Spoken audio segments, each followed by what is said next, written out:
किसान का बेटा, था वो दृढ़ता का भंडार। वल्लभ भाई पटेल नाम कहलाता था सरदार। कृषक कार्मिक जनगण से था उसको प्यार अपार। अखिल देश ने उसे रहनुमा किया था स्वीकार। गांधी बापू का शिष्य, सत्य अहिंसा का अवतार, किंतु एक भारत करने को धर लेता हथियार। लौह पुरुष संबोधन था वो लोहे की दीवार। तेज पुंज तुम, शक्तिपीठ तुम, बल का सागर अपरंपार। ऋणी देश का नम्र नमन तुम स्वीकारो सरदार।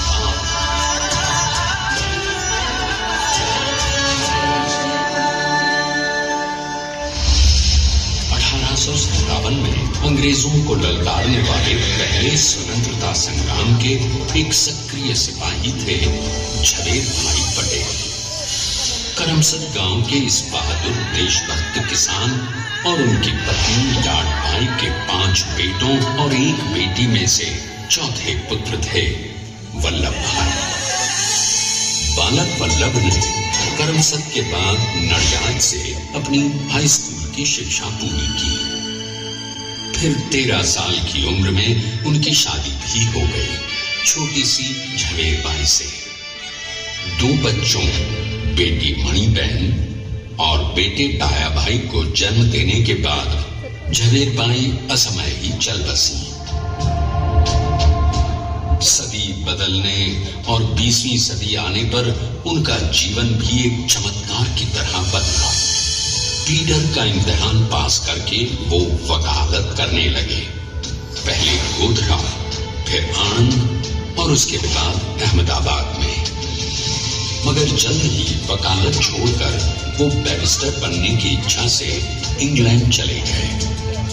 लंदन में बैरिस्ट्री में अव्वल आने और वजीफा जीतने वाले वो अनोखे भारतीय थे।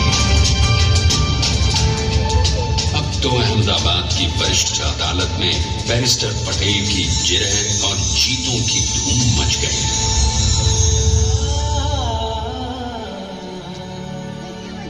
तभी एक युग पुरुष ने वल्लभ भाई के जीवन की धारा ही बदल दी।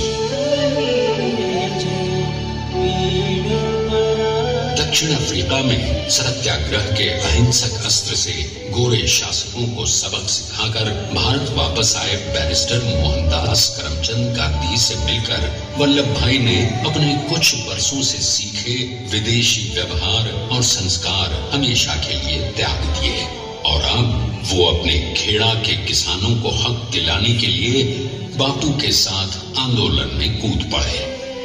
अब उनके पैरों में जूते नहीं, गांव की धूल थी। हृदय में भारत भूमि की शस्य श्यामला धरती। मन में थे गांधी और मस्तिष्क में एक नए स्वतंत्र भारत का सपना।